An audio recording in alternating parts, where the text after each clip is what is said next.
Hello champions. तो कैसे हैं आप सभी लोग। उम्मीद करता हूं कि आप सभी अच्छे होंगे और अपने बोर्ड परीक्षा की प्रिपरेशन में लगे होंगे। तो हम लोग आज मिशन 95% सीरीज के अंतर्गत हम लोग अध्याय 1 में विज्ञान में रासायनिक अभिक्रियाएं एवं समीकरण को देखेंगे। मतलब इस मिशन 95 सीरीज मैंने स्टार्ट किया है, जिसके अंतर्गत आप सभी को जो है मैथ और साइंस के चैप्टर वाइज इंपॉर्टेंट क्वेश्चन कराए जाएंगे। मतलब चैप्टर 1 से लेकर जितने भी चैप्टर है मैथ में, साइंस में, सभी के इंपॉर्टेंट क्वेश्चन कराए जाएंगे, जो इसके बोर्ड परीक्षा आने में चांसेस बहुत हैं। तो जैसे हमारा मैथ में चल ही रहा है, तो मैथ में हम चैप्टर नंबर 3 तक पहुंच चुके हैं ना। चैप्टर नंबर 3 तक हम करा रहे हैं। तो आज हम साइंस में मूव कर रहे हैं। तो आज हम लोग साइंस में करेंगे अध्याय 1 में रासायनिक अभिक्रियाएं एवं समीकरण, जो कि बहुत इंपॉर्टेंट चैप्टर है और इसमें भर भर के क्वेश्चन बोर्ड एग्जाम में आते हैं। मतलब 6 से लेकर 7 नंबर, मतलब कभी कभी तो 2-3 अभिक्रियाएं इसी चैप्टर से आ जाती हैं। इसीलिए बहुत इंपॉर्टेंट चैप्टर है और जिस टाइप के क्वेश्चन बोर्ड परीक्षा में पूछे जाते हैं उसको हम कराएंगे। तो अगर आप हमारे चैनल पर पहली बार विजिट किए तो प्लीज चैनल को सब्सक्राइब जरूर कर लीजिएगा। तो आइए हम लोग वीडियो को स्टार्ट करते हैं, जिसमें आज हमने पहला क्वेश्चन लिया है रासायनिक अभिक्रियाओं को संतुलित कीजिए। क्योंकि चैप्टर 1 से संतुलित रासायनिक अभिक्रियाओं को संतुलित करने वाले प्रश्न आते बहुत हैं। क्योंकि फर्स्ट चैप्टर में ही हम इसी चैप्टर में हम लोग सीखते हैं कि रासायनिक अभिक्रियाओं को संतुलित करते हैं। तो उसी में हमने क्वेश्चन लिया है, जिसमें फर्स्ट में 5 क्वेश्चन है, जिसमें हम ये इंपॉर्टेंट भी है और हम आपको सिखा भी देंगे रासायनिक अभिक्रियाओं को बैलेंस कैसे करते हैं। देखो क्वेश्चन क्या है कि रासायनिक अभिक्रियाओं को संतुलित कीजिए। आपके बोर्ड पेपर में भी आएगा। तो जनरली 2 आता है, 2 या 4, इससे ज्यादा नहीं देता संतुलित करने वाला। किसी में 2 आ गया, किसी में 4 आ गया, तो ऐसे आता है। तो वही हम लोग सीखेंगे क्या कर रहा है इसमें। तो अच्छी बात है कि इसमें यौगिक को मतलब रिप्रेजेंट कर दिया है, केवल आपको संतुलित करना है। हिंदी में लिख कर दिया होता तो रासायनिक सूत्र भी लिखना होता, तब संतुलित करना होता। लेकिन इसमें अच्छी बात है कि रासायनिक सूत्र दिया है, केवल संतुलित करना है, तो उसको हम लोग सीखेंगे। देखो पहला क्वेश्चन क्या है कि HNO3 प्लस CaOH का ट्वाइस गिव्स CaNO3 का ट्वाइस प्लस H2O। मतलब HNO3 और CaOH का ट्वाइस अभिक्रिया किया तो CaNO3 का ट्वाइस बना प्लस H2O। देखो जब ऐसे आ जाए NO3 SO4 CO3, तो इन सब के बैलेंस करने का ट्रिक क्या। देखो ऐसे मत, अब N और O को अलग अलग मत पकड़ना। पहले NO3 है ना, तो इसको साथ में देखना। देखो NO3 कितना है 1, NO3 यहाँ कितना है, तो NO3 यहाँ ट्वाइस है, तो NO3 है 2। N और O अलग अलग मत देखना। NO3 एक में देखोगे तो NO3 यहाँ 1, NO3 यहाँ 2, तो NO3 इधर 1 यहाँ 2, तो NO3 को पहले बैलेंस करो। तो NO3 कितना, इधर 2 है, तो इधर 1 को 2 करने के लिए यहाँ 2 लगा दो। देखो NO3 तो बैलेंस हो गया ना। अब Ca देख लो, Ca 1 है, Ca 1 है, बैलेंस। अब हाइड्रोजन और ऑक्सीजन का मेन चक्कर होता है, तो हाइड्रोजन और ऑक्सीजन को आप बैलेंस कर लोगे। देखो A वाला, देखो यहाँ का 2 हाइड्रोजन बचा था और यहाँ का देखो OH का ट्वाइस, मतलब यहाँ कितना ऑक्सीजन है, 2 ऑक्सीजन, इधर 1 ऑक्सीजन है।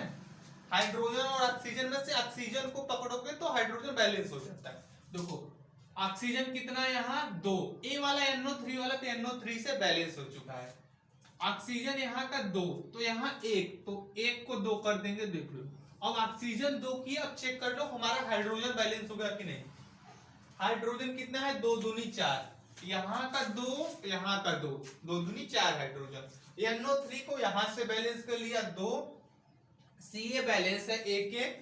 फिर हमने क्या दिखा, 2 ऑक्सीजन को ऑक्सीजन से बैलेंस किया, फिर हाइड्रोजन अपने आप बैलेंस हो गया ना। तो पहला क्लियर हो गया होगा। इंपॉर्टेंट है, मतलब ये सब क्वेश्चन संतुलित करने वाले क्वेश्चन तो आपको छोड़ना ही नहीं है। अब अगला क्वेश्चन है, जैसे NaOH अभिक्रिया किया है H2SO4 से क्या बना है, Na2SO4 प्लस H2O। अब देखो जैसे यहाँ SO4 है तो SO4 को पकड़ो, SO4 कितना, एक, यहाँ का एक, SO4 एक, और जैसे हाइड्रोजन ऑक्सीजन है तो उसको बाद में पकड़ा करो। देखो SO4 कर लिए, फिर हम लोग सोडियम देखेंगे, सोडियम 2, सोडियम 1, तो सोडियम को बैलेंस करो, इधर 2 तो इधर 1 को 2 कर दो ना, सोडियम बैलेंस हो गया। अब केवल किसका चक्कर है, हाइड्रोजन और ऑक्सीजन का, तो हम हाइड्रोजन ऑक्सीजन में ऑक्सीजन को पकड़ा करो। देखो यहाँ कितना ऑक्सीजन, 2 ऑक्सीजन, ये वाला SO4 वाला तो SO4 से बैलेंस हो चुका है ना, तो यहाँ का 2 ऑक्सीजन, इधर 1 ऑक्सीजन, तो 1 ऑक्सीजन को 2 ऑक्सीजन को दो। अब देख लो ऑक्सीजन को बैलेंस किया ना, हाइड्रोजन अपने आप बैलेंस हो गया होगा। हाइड्रोजन कितना, 2 दूना 4, इधर हाइड्रोजन, यहाँ का 2, यहाँ का 2, 2 दूनी 4 इधर, तो बैलेंस हो गया। तब ऑक्सीजन को बैलेंस किया, हाइड्रोजन बैलेंस। जब किसी में उत्पाद में H2O मतलब जल दिखाई दे तो उसको लास्ट में बैलेंस किया करो, इसीलिए हमने पहले SO4 और सोडियम को बैलेंस किया, उसको बाद में बैलेंस किया, तो ए भी हो गया। तीसरा question, NaCl plus HNO3 gives AgCl plus NaNO3 है, तो इसको कैसे बैलेंस करोगे।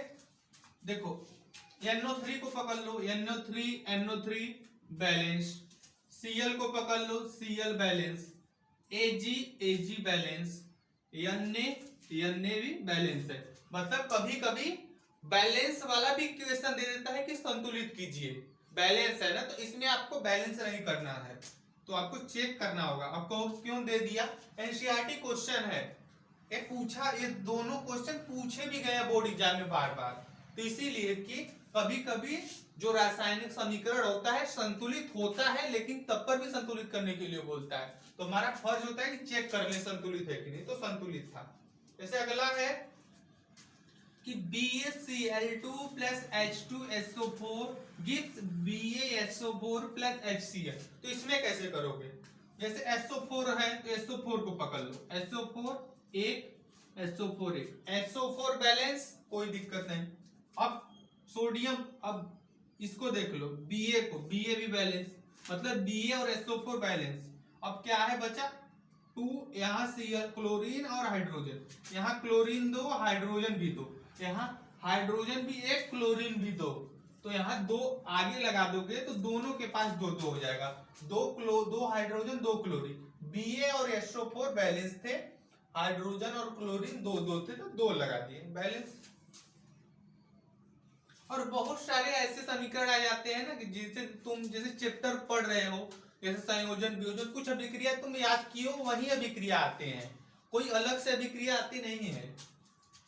और जैसे अगला देखो, अब देखो एक क्या है, श्वसन अभिक्रिया है ना, इसको बोलते हैं कौन सी अभिक्रिया है, ये श्वसन अभिक्रिया ना, श्वसन अभिक्रिया में जो आपसी श्वसन होता है वही अभिक्रिया है।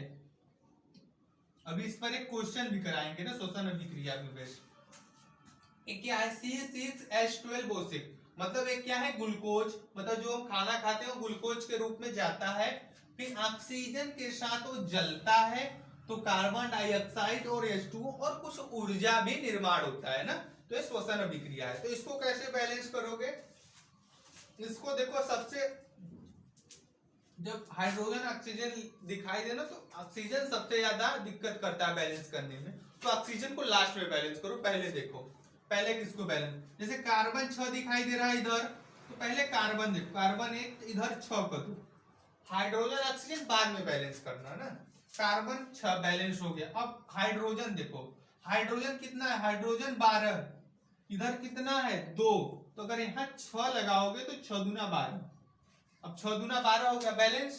अब क्या बचा, ऑक्सीजन, देखो ऑक्सीजन इधर 6, इधर देखो 6 दूनी 12, तो यहाँ है और 6 यहाँ, मतलब इधर 18 ऑक्सीजन है ना, अब इधर 18 ऑक्सीजन है, इधर कितना है 6, तो हमें कितना की जरूरत है, तो हमें 12 की जरूरत है ना, तो यहाँ अगर 6 लगाओगे तो तुम्हारा बैलेंस हो जाएगा ना।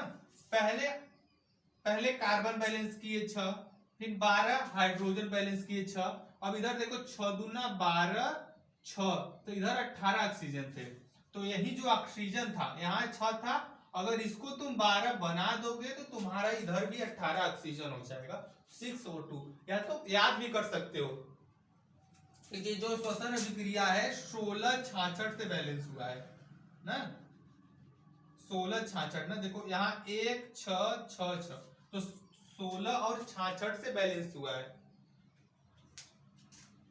तो इसे या तो बहुत लोग क्या होता है कि C6H12O6 plus 6CO2 gives 6O2 gives C6CO2 plus 6H2O plus ऊर्जा का निर्माण होता है। तो ये है रासायनिक अभिक्रिया को संतुलित कैसे करते हैं। तो आपको समझ में आ गया होगा, बहुत सारे क्वेश्चन पूछे जाते हैं। तो मतलब ए वाले क्वेश्चन हर चैप्टर में हम कराएंगे, अभी तो शुरुआत है, भर भर के क्वेश्चन कराएंगे। चैप्टर 2 में, चैप्टर 2 में बहुत सारे क्वेश्चन कराएंगे, तो इससे चैप्टर 3 में भी आता है थोड़ा बहुत। तो ये है फर्स्ट चैप्टर का इंपॉर्टेंट क्वेश्चन पहला कि रासायनिक अभिक्रिया को संतुलित कैसे करते हैं। बोर्ड एग्जाम में क्वेश्चन एक छपेगा, लिख कर ले लेना, रासायनिक अभिक्रिया को संतुलित करने वाले क्वेश्चन छपेगा बोर्ड एग्जाम में। तो पहला क्वेश्चन आपको क्लियर हो गया होगा।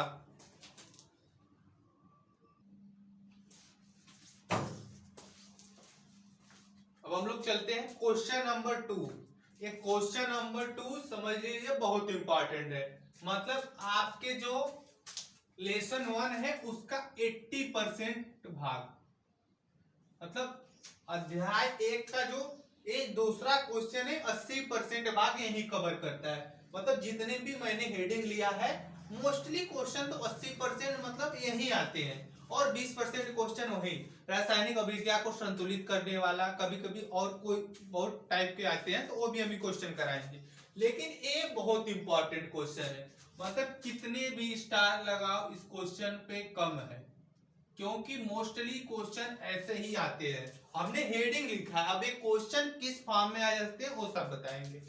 देखो ये सब अभिक्रिया, सारी अभिक्रियाएं हैं, तो ये या तो ऐसे बोलता है कि संक्षिप्त टिप्पणी लिखिए, संक्षिप्त टिप्पणी में दे देता है अभिक्रियाओं को 2 मार्क्स में, तो उसको लिखना होता है उदाहरण सहित। या तो कभी कभी ऐसे पूछ देता है कि संयोजन अभिक्रिया किसे कहते हैं, उदाहरण सहित समझाइए। तो 2 टाइप से पूछता है। तो हेडिंग आपको इंपॉर्टेंट है, समझना है क्या होता है। वैसे मोस्टली हमको लगता है सभी को सब याद होगा, एकाक नहीं याद होगा, लेकिन हमारा फर्ज है सब हम बताएंगे। जैसे फर्स्ट अभिक्रिया है संयोजन अभिक्रिया, देखो सभी को लिख कर नहीं बताएंगे, उदाहरण केवल लिखेंगे, परिभाषा बोलेंगे, आपको समझना है। देखो संयोजन, संयोजन का मतलब क्या होता है, योग। संयोजन का मतलब क्या होता है, योग। तो वह अभिक्रिया जिसमें 2 या 2 से अधिक उत्पाद मिलकर एकल उत्पाद का निर्माण करते हैं उसे संयोजन अभिक्रिया कहते हैं। क्यों, एक बार और सुनिए कि वह अभिक्रिया जिसमें 2 या 2 से अधिक अभिकारक मिलकर परस्पर मिलकर एकल उत्पाद का निर्माण करते हैं उसे संयोजन अभिक्रिया कहते हैं। एकल उत्पाद मतलब एक उत्पाद का निर्माण करते हैं। जैसे अभिक्रिया हम लोग देख सकते हैं, मैग्नीशियम क्लोरीन के साथ अभिक्रिया करता है तो MgCl2 मतलब मैग्नीशियम क्लोराइड बनाता है ना। मैग्नीशियम क्लोरीन के साथ करता, या तो ऑक्सीजन ले लो, फेमस एग्जांपल है दिया एनसीईआरटी में। तो मैग्नीशियम जो है ऑक्सीजन के साथ कभी क्या करता है तो MgO बनाता है, मैग्नीशियम ऑक्साइड। अब इसको बैलेंस कर दो, जैसे Mg1 Mg बैलेंस है, ऑक्सीजन 2 यहाँ 1, तो ऑक्सीजन को 2 कर दो इधर। जैसे ही ऑक्सीजन 2 किया, Mg इधर 2 था इधर 1, तो Mg को भी 2 कर दो, 2Mg plus O2 gives 2MgO। तो इसमें 2 अभिकारक मिलकर एकल उत्पाद का निर्माण किए, इसीलिए इसको बोलेंगे संयोजन अभिक्रिया। एग्जाम्पल बहुत सारे, C plus O2 gives CO2, CaO plus CO2 gives CaCO3। Example तो बहुत सारे हैं, मैंने एक बता दिया ना, जैसे H2 plus O2 gives H2O। तो पहला हो गया। अब हम लोग चलते हैं दूसरा पे। दूसरा क्या कहता है कि वियोजन अभिक्रिया। संयोजन का जस्ट उल्टा होता है वियोजन अभिक्रिया, कि संयोजन का जस्ट उल्टा होता है वियोजन अभिक्रिया। तो वह अभिक्रिया जिसमें कोई मतलब वह अभिक्रिया जिसमें अभिकारक टूटकर 2 या 2 से अधिक उत्पाद बनाता है। मतलब इसमें क्या होता है, वह अभिक्रिया जिसमें अभिकारक टूटकर 2 या 2 से अधिक उत्पाद का निर्माण करता है उसे वियोजन अभिक्रिया कहते हैं। तो वियोजन अभिक्रिया बहुत सारी टाइप की होती है, प्रकाश वियोजन, विद्युत वियोजन। तो विद्युत प्रकाश वियोजन में क्या होता है कि प्रकाश के माध्यम से वो अभिक्रिया होती है कि प्रकाश के माध्यम से जो अभिकारक होता है दो या दो से अधिक उत्पाद में टूटता है। ऐसे ही जब विद्युत आती है तो विद्युत का होता है, विद्युत की धारा प्रवाहित करते हैं तब टूटता है। और उष्मा होता है, जब उष्मा प्रवाहित करते हैं तब टूटता है।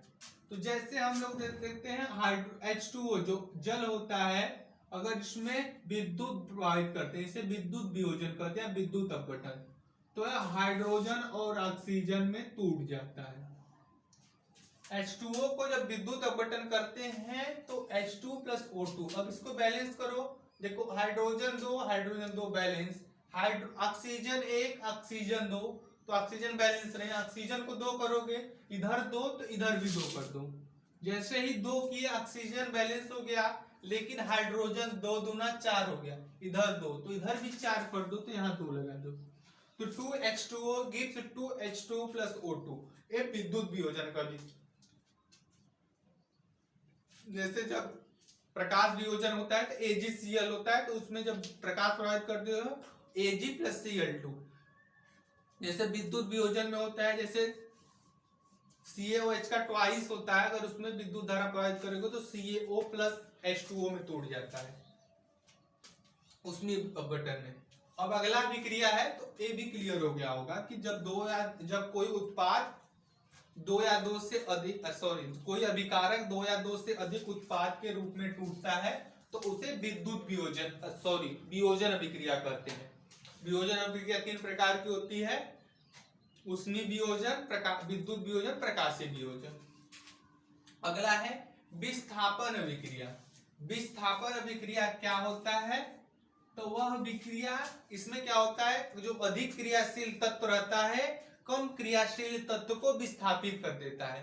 कि वह विक्रिया जिसमें अधिक क्रियाशील तत्व कम क्रियाशील वाले तत्व को विस्थापित करके उसका स्थान ग्रहण कर लेता है, तो उसे विस्थापन अभिक्रिया कहते हैं। जैसे जब जिंक की क्रिया CuSO4 से कराते हो तो क्या बनता है? तो जो जिंक है कॉपर से अधिक क्रियाशील है, कॉपर से अधिक क्रियाशील है, तो जिंक यहाँ का स्थान कॉपर की जगह हो जाएगा, तो ZnSO4 प्लस कॉपर अलग हो जाएगा। मतलब कि अधिक क्रियाशील तत्व कम क्रियाशील तत्व को विस्थापित करके उसका स्थान ग्रहण कर लेता है, तो उसे कहते हैं विस्थापन अभिक्रिया।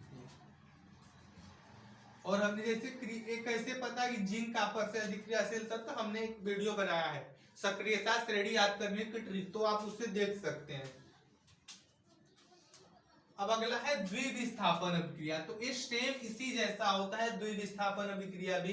तो इसमें क्या होता है, दो चीजों का, इसमें दोनों विस्थापित होते हैं। तो वह विक्रिया जिसमें आयनों का आदान प्रदान होता है ना, इसमें जैसे यहाँ एक विस्थापित हुआ तो यहाँ कुछ होता तो यहाँ भी आ जाता ओ, तो उसमें क्या होता है द्विविस्थापन अभिक्रिया आयनों के आदान प्रदान द्वारा होती है। जैसे उसका एग्जांपल क्या है,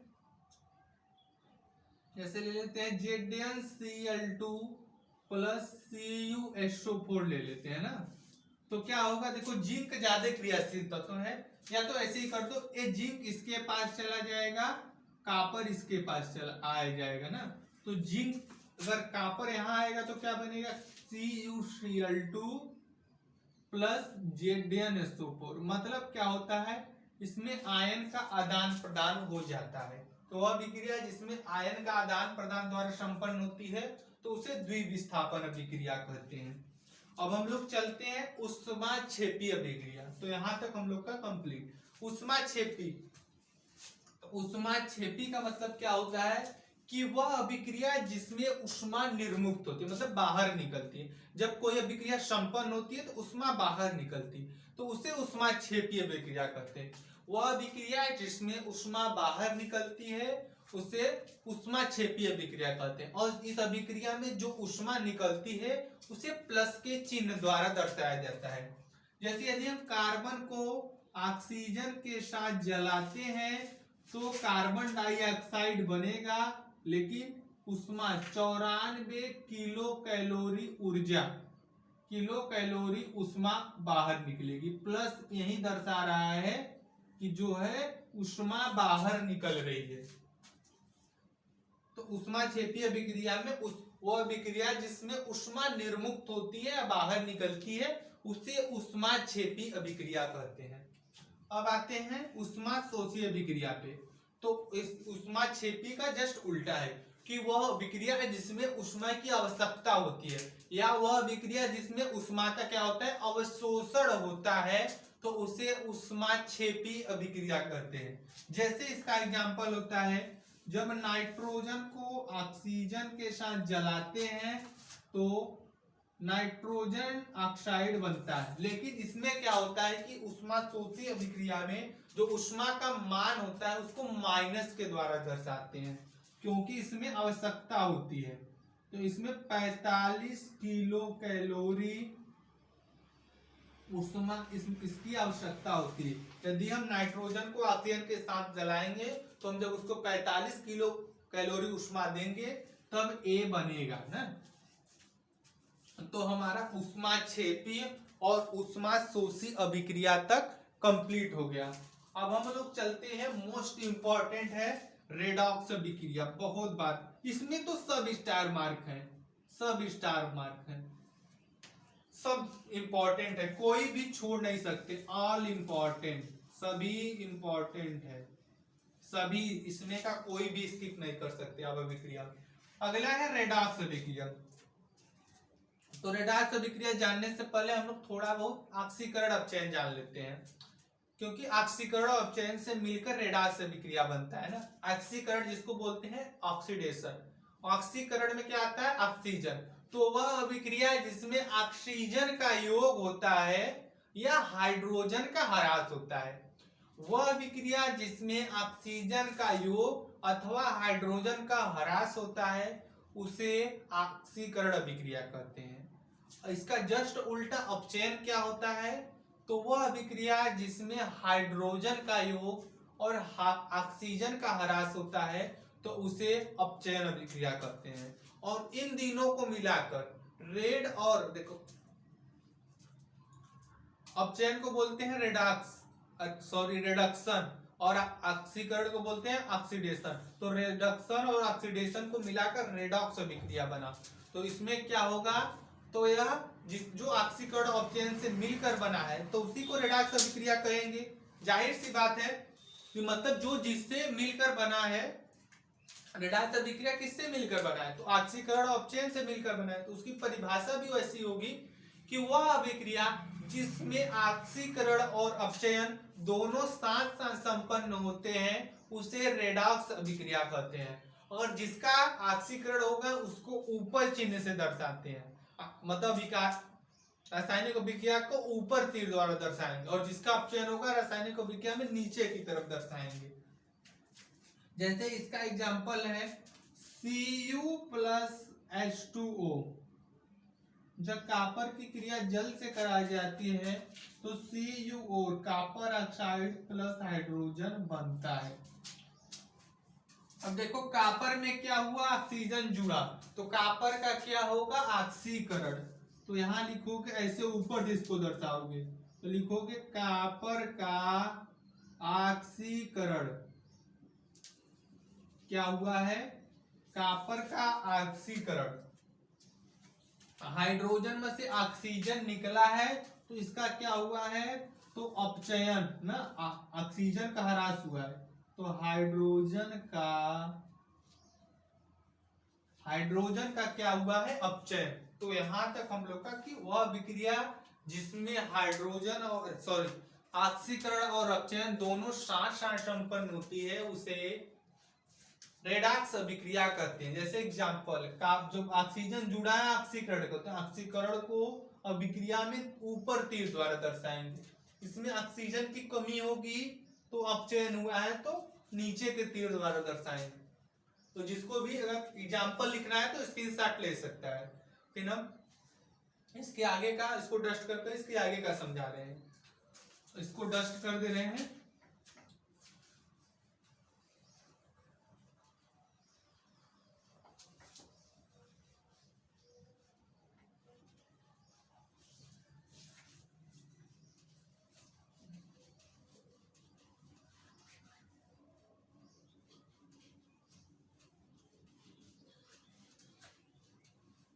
अब हम लोग चलते हैं, अगला हमारा है अवक्षेपण अभिक्रिया। इसका बड़ा ट्रेंड हो गया है, मतलब ये बहुत बार पूछ रहा है, और किताब में हेडिंग खोजोगे तो किताब में मिलेगा नहीं, लेकिन एग्जाम्पल पढ़ते हो रेडार अवक्षेपण अभिक्रिया का। तो अवक्षेपण अभिक्रिया क्या होता है?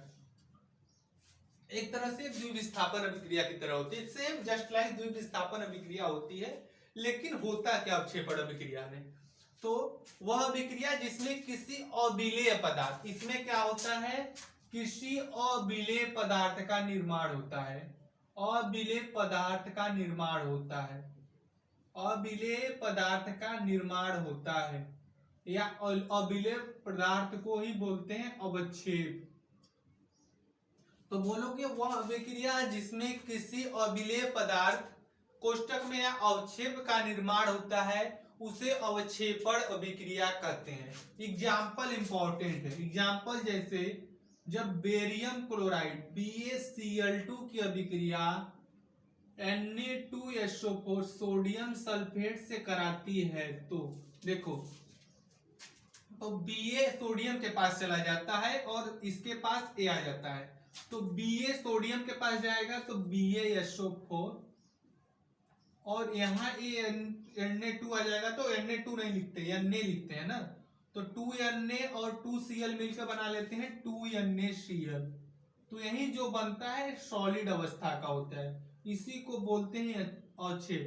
BaSO4 क्या होता है? अवक्षेप, मतलब ये पानी में घुलता नहीं है, नीचे बैठ जाता है पेंदी में ना।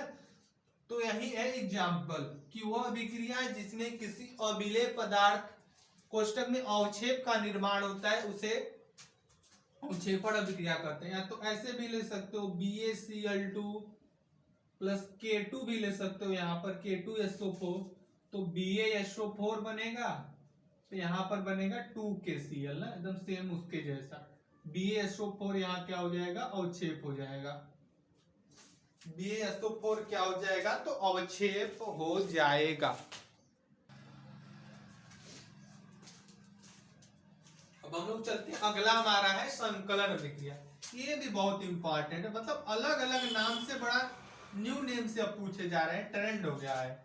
तो संकलन अभिक्रिया हमने बता चुका है। संकलन अभिक्रिया यही है संयोजन अभिक्रिया। संयोजन अभिक्रिया को ही क्या बोलते हैं? तो संकलन अभिक्रिया।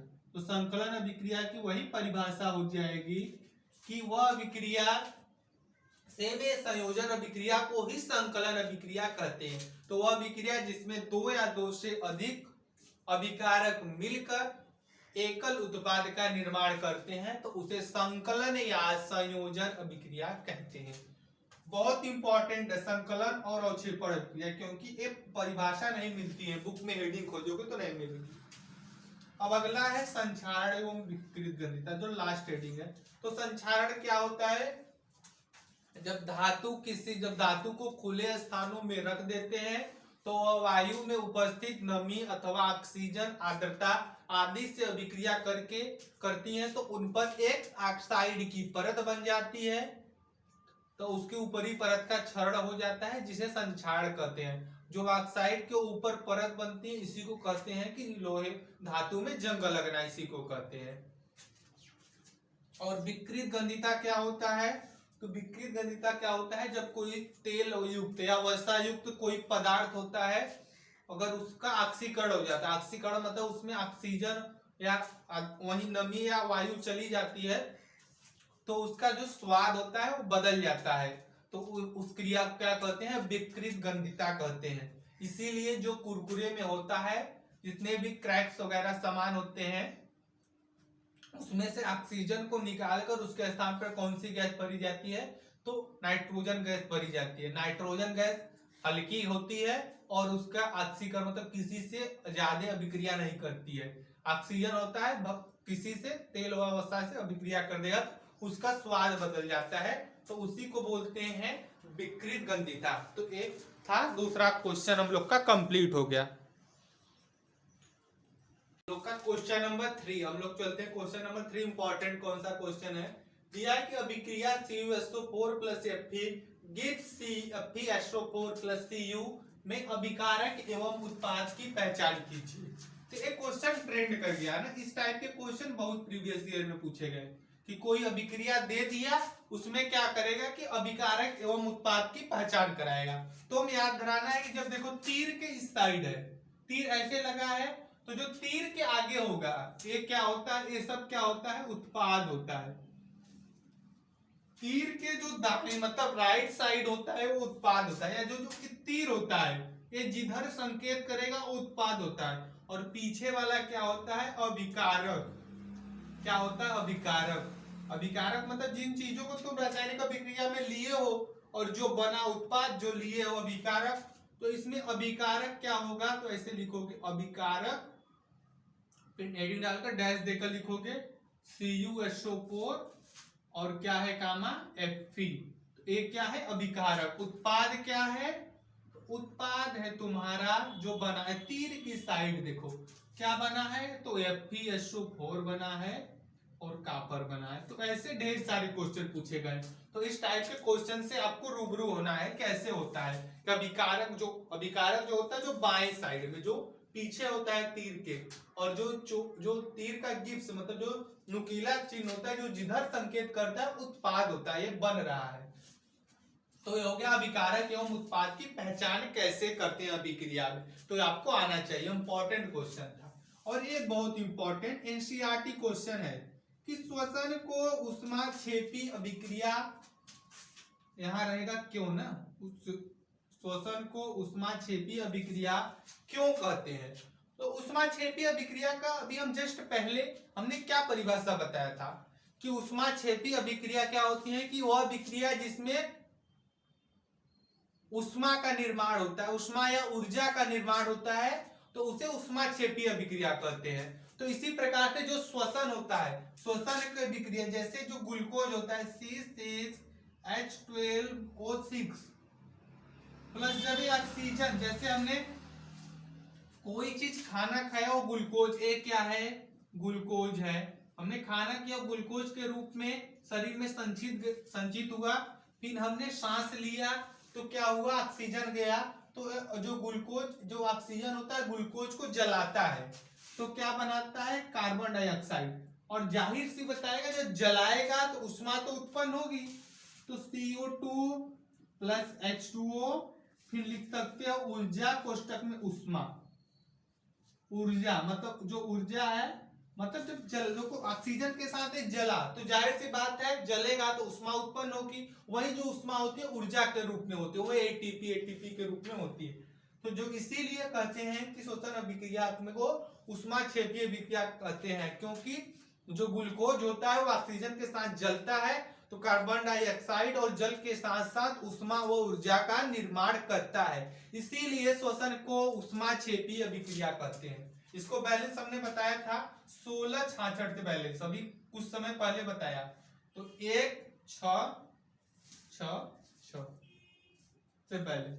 तो ये है कि श्वसन को ऊष्माक्षेपीय अभिक्रिया को कहते हैं, एक बहुत इंपॉर्टेंट क्वेश्चन था, तो हमने ये भी करा दिया।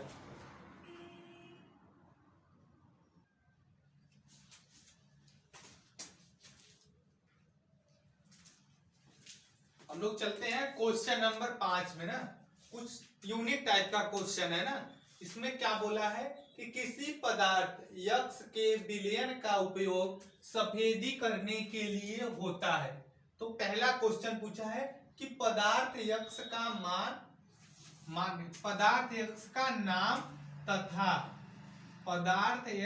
नाम तथा इसका सूत्र लिखिए। दूसरा क्वेश्चन पूछा है कि पदार्थ यक्ष की जल के साथ अभिक्रिया लिखिए। तो इस टाइप के क्वेश्चन पूछे गए प्रीवियस ईयर में, लेकिन 2026 में इस टाइप के क्वेश्चन पूछने की संभावना अधिक है, क्योंकि अगर जिन लोगों ने मॉडल पेपर देखा होगा तो उनको पता है केमिस्ट्री में एक क्वेश्चन मॉडल पेपर में ऐसा डाला गया है कि एक यौगिक ए है, इससे अभिक्रिया करके बी बनाता है, इसका गंध ऐसा है, इसका उपयोग ऐसे होता है। तो मतलब उसमें यौगिक पहचानने वाला, अभिक्रिया बेस है, यौगिक पहचानने वाला, उसमें 4 नंबर का क्वेश्चन पूछा गया। इसीलिए हम कह रहे हैं कि इस टाइप के क्वेश्चन को आने की संभावना अधिक है। अभी तो इसका टेलर मतलब एक छोटा क्वेश्चन है, अभी हम इसका आपको ना किसी एक सिंगल वीडियो में यौगिक पहचान रत्न रासायनिक अभिक्रिया वाले यौगिक पहचानने वाला 7-8 क्वेश्चन कराएंगे, उसको फ्रेम करना पड़ेगा, क्योंकि वैसे क्वेश्चन बैक में भी नहीं दिए होंगे और ना ही वैसे क्वेश्चन बुक में दिए हैं, तो उसको फ्रेम करना पड़ेगा, तो उसको हम जरूर कराएंगे। वैसे इसका टेलर है कि मतलब छोटा वर्जन है कि कोई चीज जब दिया रहेगा, कोई चीज उसके बारे में इंफॉर्मेशन दी रहेगी, तुमको सोचना पड़ेगा क्या हो सकता है आंसर। जैसे क्या देखो इसमें क्या दिया है, किसी पदार्थ X के विलयन का उपयोग सफेदी करने के लिए होता है, तो तुम्हें पता होना चाहिए सफेदी किससे करते हैं। तो हम लोग पहले जमाने मतलब अब तो नहीं लेकिन अब भी किया जाता है। तो सफेदी कैसे किया जाता है, तो हम लोग दुकान से जो चूने मतलब जिंदा चूना लाते हैं ना, जिंदा चूना लाते हैं तो उसी से सफेदी होती है। मतलब जिंदा चूना मतलब इसको बोलते हैं बिना बुझा हुआ चूना लाते हैं, तो उसको पानी में घोलते हैं तो उसका विलयन बनता है, तो उसी की सफेदी करते हैं। तो मतलब पदार्थ क्या रहा होगा, तो बिना बुझा हुआ चूना रहा होगा, जिसके विलयन का उपयोग सफेदी करने के लिए होता है, मतलब घर की पुताई पेंट करने के लिए होता है। तो पदार्थ यक्ष क्या होगा, तो पदार्थ यक्ष का नाम क्या होगा, तो होगा बिना बुझा हुआ चूना, बिना बुझा हुआ चूना, जिसे बोलते हैं कैल्शियम ऑक्साइड या जिंदा चूना, कैल्शियम ऑक्साइड फर्स्ट आंसर है। और क्या पूछा है, पदार्थ है इसका नाम तथा सूत्र, तो इसका सूत्र क्या होगा, तो बिना बुझा हुआ चूना या कैल्शियम ऑक्साइड का सूत्र क्या होता है, तो CaO बिना बुझा हुआ चूना, एक फर्स्ट हो गया। और दूसरा पूछा है पदार्थ X की जल के साथ अभिक्रिया, मतलब पदार्थ X क्या है, बिना बुझा हुआ चूना CaO, तो इसकी जल के साथ अभिक्रिया, तो बिना बुझा हुआ चूने मतलब CaO की अभिक्रिया जब H2O से कराती है तो आपको पता होगा क्या बनता है, संयोजन अभिक्रिया है। बिना बुझा हुआ चूना को अगर जल में डाल दोगे तो बुझा हुआ चूना, तो CaOH का ट्वाइस बन जाता है। Ca था OH2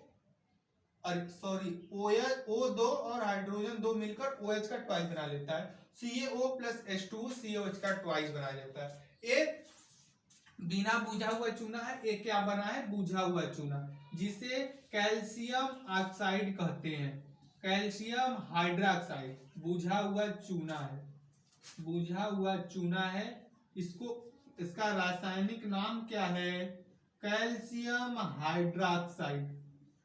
तो इस क्वेश्चन बहुत इंपॉर्टेंट है, बहुत इंपॉर्टेंट है। ऐसे ही एक क्वेश्चन बनता है, बता दे रहे हैं कि एक कोई धातु है, अगर उसको खुली अवस्था में रख देते हैं तो उसका रंग बदल जाता है, मतलब नीला पड़ जाता है। तो जो कॉपर होता है, अगर उसको ऑक्सीजन के साथ रख दोगे खुली अवस्था में तो CuO बन जाता है, तो नीला पड़ जाता है। ये भी क्वेश्चन है चैप्टर 1, तो इसको भी आप लोग देख लीजिएगा। तो क्वेश्चन नंबर 5 हो गया है क्लियर।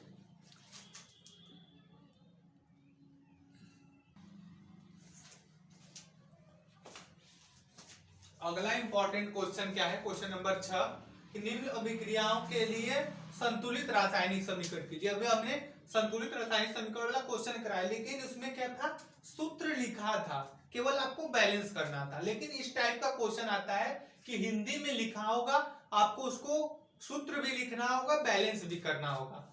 तो इंपॉर्टेंट क्वेश्चन है, इस कैटेगरी के तो और ज्यादा क्वेश्चन पूछे जाते हैं, स्टार एकदम लगा लीजिए। जैसे फर्स्ट क्वेश्चन क्या है, zinc plus silver nitrate gives zinc nitrate plus silver, तो मतलब सूत्र भी आना चाहिए आपको। जैसे जिंक का सूत्र क्या होता है, Zn प्लस सिल्वर नाइट्रेट मतलब AgNO3। अगला है जिंक नाइट्रेट, जिंक का ZnNO3। देखो लोग ZnNO3 लिखते हैं जिंक का सूत्र, लेकिन ZnNO3 का ट्वाइस होता है। क्यों, क्योंकि देखो जिंक पे 2 प्लस होता है, NO3 पे एक ही माइनस होता है। तो हमने सिखाया है कि जितना प्लस उतना माइनस, तो इस पर 2 माइनस करने के लिए यहाँ पर ट्वाइस लगा है AgNO3, क्योंकि Ag पर सिंगल प्लस NO3 पे सिंगल माइनस होता है। फिर यहाँ पर सिल्वर Ag, तो हमने लिख लिया। अब क्या करना है, हमें इसको बैलेंस करना है। तो बैलेंस कैसे करोगे, तो NO3 दिखाई देना, तो NO3 को पकड़ो, NO3 यहाँ 1 यहाँ 2, तो इसको 2 करो, इसको 2 करने के लिए क्या करोगे 2, तो 2 करिए। अब देखो जिंक बैलेंस, NO3 बैलेंस कर दिया। अब बचा क्या, बचा सिल्वर, तो यहाँ Ag2 है, यहाँ Ag1, तो यहाँ 2 कर दिए। अब देखो आपका बैलेंस हो गया, zinc 1 NO3 2 NO3 2 Ag2 Ag2 balance हो गया। तो पहला क्लियर हो गया होगा। दूसरा क्या है कि नाइट्रोजन हाइड्रोजन गैस से संयोग करती है, नाइट्रोजन हाइड्रोजन गैस से संयोग करेगी। तो नाइट्रोजन जब N2 और हाइड्रोजन की क्रिया करते हैं तो क्या बनता है, N2 नाइट्रोजन और हाइड्रोजन क्रिया करता है तो बनता है अमोनिया। संयोजन अभिक्रिया के है NH3 बनता है, क्या बनता है, अमोनिया बनता है। अब इसको बैलेंस करोगे, बैलेंस कैसे करोगे, नाइट्रोजन 2 इधर 1, तो इसको 2 कर दो ना, 2 नाइट्रोजन। अब क्या बैलेंस करना है, हाइड्रोजन, जब हाइड्रोजन और ऑक्सीजन दिखे तो ऑक्सीजन को बाद में बैलेंस किया, ऑक्सीजन को बैलेंस करोगे तो हाइड्रोजन बैलेंस होगा। देखो इसमें ऑक्सीजन नहीं है तो हाइड्रोजन देखोगे, तो हमने पहले नाइट्रोजन को बैलेंस किया, हाइड्रोजन को बाद में बैलेंस करेंगे। तो नाइट्रोजन बैलेंस किए 2, अब हाइड्रोजन को देखेंगे, 2 3 6 इधर 2, तो इसको भी 6, 2 3 है तो यहाँ 3, इधर हाइड्रोजन 6 है तो इधर 6 करना होगा, तो 2 है तो 3 का गुणा करोगे, 3 दूना 6, तो ये बैलेंस हो गया। तो नाइट्रोजन और ऑक्सीजन संयोग करके क्या बनाते हैं, अमोनिया। तो पहले आपको समझना है, फिर उसको लिख कर संतुलित करना है। जैसे अगला है barium chloride plus potassium sulphate gives barium sulphate plus potassium chloride. तो पहले बेरियम क्लोराइड का सूत्र क्या होता है, बेरियम का Ba, क्लोरीन का Cl2, तो BaCl2 barium chloride. Potassium sulphate का क्या होता है, तो K2SO4 होता है, K2SO4। और बेरियम सल्फेट क्या बना है, बेरियम सल्फेट, तो BaSO4। और क्या, पोटेशियम क्लोराइड, तो पोटेशियम क्लोराइड का सूत्र KCl होता है ना। अब देखो बैलेंस करो, देखो SO4 पकड़ो, SO4 बैलेंस सही है, Ba पकड़ लो, Ba बैलेंस। अगर दूर से भी देखोगे तुमको लग रहा है BaSO4 बैलेंस है। अब बचा क्या है, KCl, तो 2K2 और Cl2 मिलकर, मतलब 2 पोटेशियम 2 क्लोरीन है तो 2 दोनों 2 बनेगा, तो यहाँ 2KCl लगा दोगे।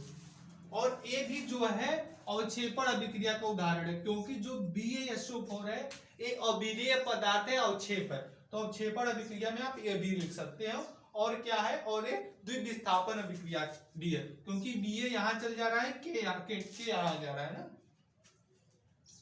अगला है कि hydrogen plus chlorine gives hydrogen chloride. तो हाइड्रोजन का सूत्र H2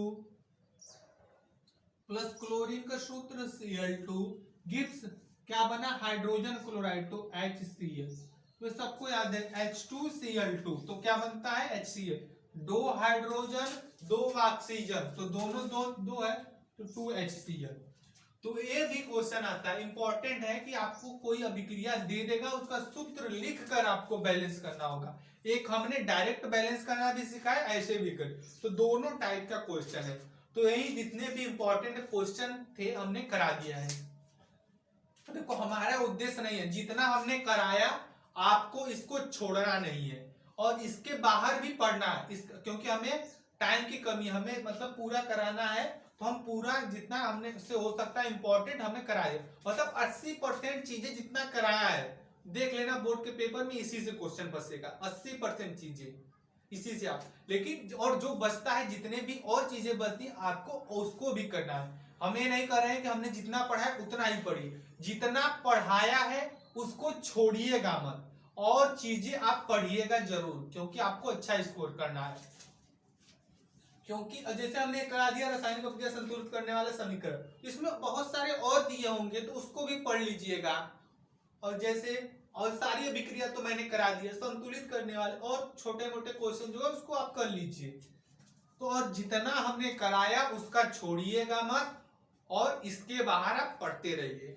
तो ये हो गया पहला चैप्टर हम लोग का समाप्त। तो अब इसके बाद चैप्टर नंबर 2 करेंगे, तो उसका 2 पार्ट करने पड़ेंगे ना, क्योंकि चैप्टर बड़ा है और इम्पोर्टेंट भी है। तो आप लोग प्लीज चैनल को सब्सक्राइब जरूर कर लीजिएगा, इतनी मेहनत आपको लिए करते हैं, तो आपका एक सब्सक्राइब जो है हमें मोटिवेशन पैदा करेगा। तो प्लीज सब्सक्राइब जरूर कर लीजिएगा और बेल आइकन को जरूर प्रेस करिएगा। और वीडियो कैसा लगा आपको, मतलब 95% सीरीज कैसी लगी, वो कमेंट बॉक्स में जरूर बताइएगा। मिलते हैं किसी नए वीडियो में नए टॉपिक के साथ, तब तक के लिए जय हिंद, वंदे मातरम।